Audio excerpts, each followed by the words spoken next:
Sementara itu, 2 pekan jelang Lebaran di Stasiun Gubeng, Surabaya, Jawa Timur sudah mulai terlihat peningkatan jumlah penumpang kereta jarak jauh.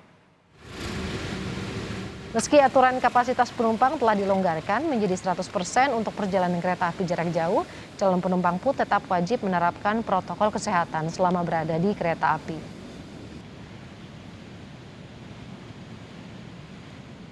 Untuk mengetahui informasi selengkapnya, kita segera bergabung dengan jurnalis Kompas TV, ada Via Irmar di Stasiun Gubeng, Surabaya. Selamat siang, Via.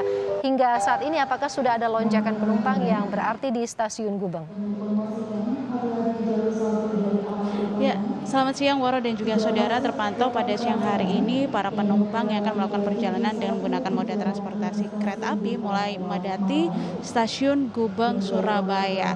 Hal ini tercatat dari jumlah penumpang yang ada di Stasiun Gubeng Kota Surabaya yang mulai mengalami peningkatan. Jika biasanya rata-rata per hari ada sekitar 6.000 hingga 7.000 penumpang, namun hingga siang hari ini sudah mencapai sekitar 2.683 penumpang yang melakukan perjalanan dari Stasiun Gubeng, begitu juga yang tiba di Stasiun Gubeng juga sudah mencapai 3.856. Sedangkan untuk keseluruhan stasiun yang berada di wilayah KI Daup 8 Surabaya juga mengalami peningkatan, Waro dan juga saudara. Jika biasanya sekitar 6.000 hingga 7.000-an penumpang per hari, namun data terakhir yang kami himpun dari Humas KI Daup 8 Surabaya sudah mencapai sekitar 10.115 penumpang per harinya. Nah, memang peningkatan ini akan terus terjadi hingga nanti akan masuki masa angkutan Lebaran yang ditetapkan oleh PT KAI pada tanggal 22 April 2022 hingga 13 Mei 2022. Kemudian juga untuk memfasilitasi warga atau penumpang yang akan melakukan perjalanan mudik dengan menggunakan moda transportasi, KAI Daup 8 Surabaya sendiri juga nantinya pada masa angkutan Lebaran akan mengoperasionalkan sekitar 39 perjalanan kereta api jarak jauh yang dimana mayoritas tujuan favoritnya yaitu menuju ke Yogyakarta, Semarang, Bandung, dan juga Jakarta. Nah, sementara itu bagaimanakah protokol kesehatan, kemudian juga pelonggaran apa saja yang diberlakukan oleh KAI Daup 8 Surabaya, mengingat pada tahun ini masyarakat sudah diperbolehkan untuk mudik. Sudah bersama saya pada siang hari ini, Waro dan juga saudara, Bapak Lukman Arif selaku manajer Humas KAI Daup 8 Surabaya.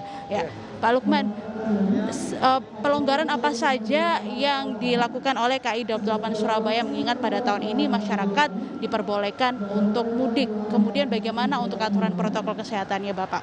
Ya, PT KAI mengacu pada surat edaran nomor 39 Kementerian Perhubungan yang ditetapkan pada tanggal 4 April kemarin, di mana SE tersebut mengatur syarat orang melakukan perjalanan ketika dia menggunakan transportasi kereta api di masa angkutan Lebaran khususnya nanti ya.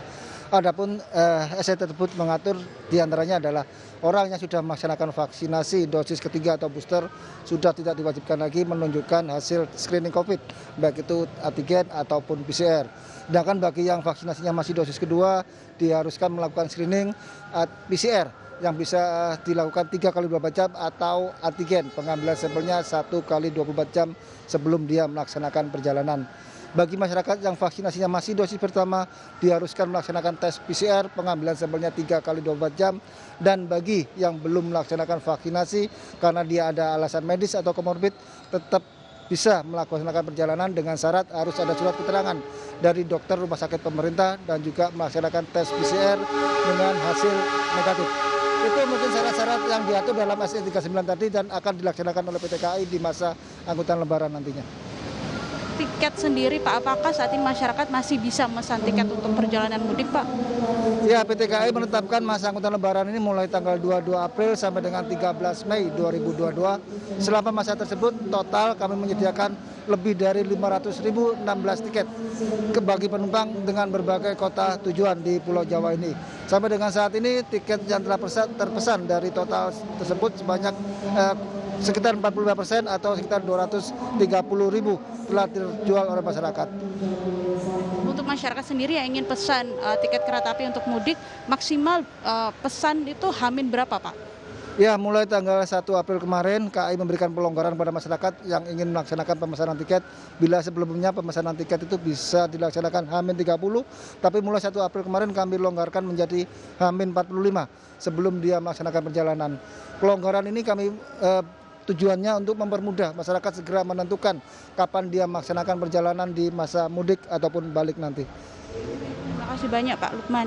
Ya, memang untuk saat ini sudah mulai banyak masyarakat yang mulai memesan tiket untuk melakukan perjalanan mudik menuju ke Yogyakarta, Bandung, Semarang, dan juga Yogyakarta, artinya perjalanan dalam jarak jauh. Nah, dari masa angkutan lebaran yang sudah ditetapkan oleh KAI Daup 8 Surabaya, yaitu sejak tanggal 22 April hingga sekitar tanggal 13 Mei 2022, tanggal 29 dan 30 April yang paling banyak peminatnya, artinya pada tanggal-tanggal tersebut sudah banyak masyarakat yang memesan tiket untuk melakukan perjalanan mudik. Sementara untuk arus baliknya sendiri, yaitu di tanggal 6 dan juga 8 Mei 2022 sudah mulai banyak masyarakat yang memesan tiket untuk melakukan perjalanan balik ke kota masing-masing. Woro.